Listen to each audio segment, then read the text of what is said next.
na sinasayawan ng Budots noon, kinakanta na ngayon ng live Budots version 2.0.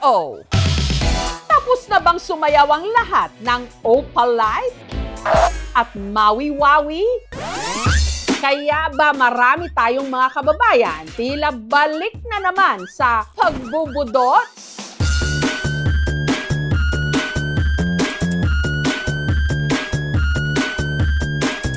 Yakang-yakang sabayan. Freestyle lang. Pwedeng pumaway-kaway pa sideways,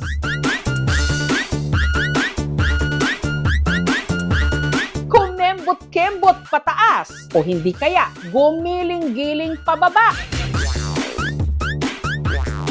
2026 na. Pero kung titignan ang mga pagtitipon at sayawan, kahit pa yung sa kanto-kanto lang, ang Budots tila walang kamatayan. Let's go! Katunayan, dito sa Turil, sa Davao City, may nagbubudots pa rin sa kanilang mga diskohan. Gaya ng dalawang ito. Pababaan ng giling. Tila gumigewang-gewang pang pagkembot. Galing ng mga galawan! Grabe! Sabay-sabay! Nice moves!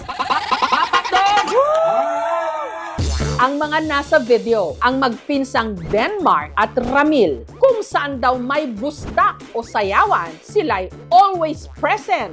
Kilig na muna kasi og ahasang pista, mga invite sa mga barangay, mga adto may sir. Ug magbuntag, magpractice og sayaw, ug udto unsay magmatog, kagagabi magdayo sayaw.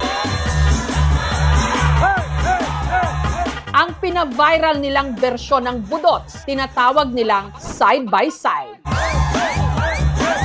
Isa among sayaw nga side by side and sa among galawan. Sige nga, isang side by side nga dyan. Step 1 sa side by side. TL 1, 2, 3, 4. Step 2, 5, 6, 7, 8. Step 3, sangyad sa TL. Sa kilid, sa pikas, sa atras duha. Pwede na to.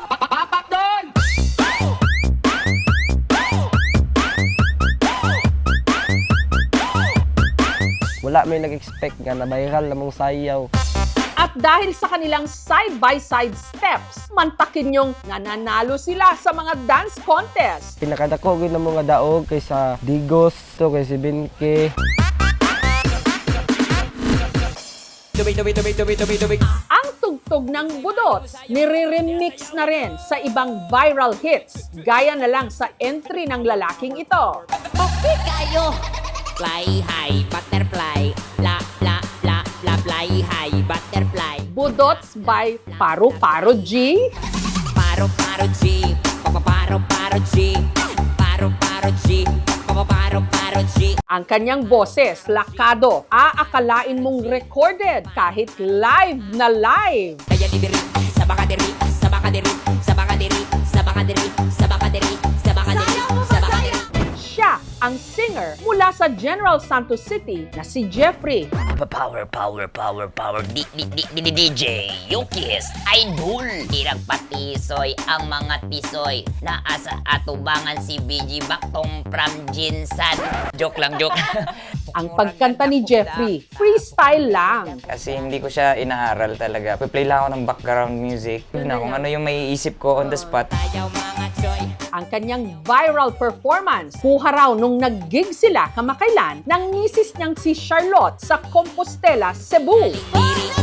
Every time na piniplay namin yung Budots, na-enjoy yung tao. Parang naha-hype sila. Kwela para sa kanila. Sikat din kasi talaga sa Mindanao yung Budots. Yung reaction ng mga tao. Sumasayaw. Power, power, power, power, power, power.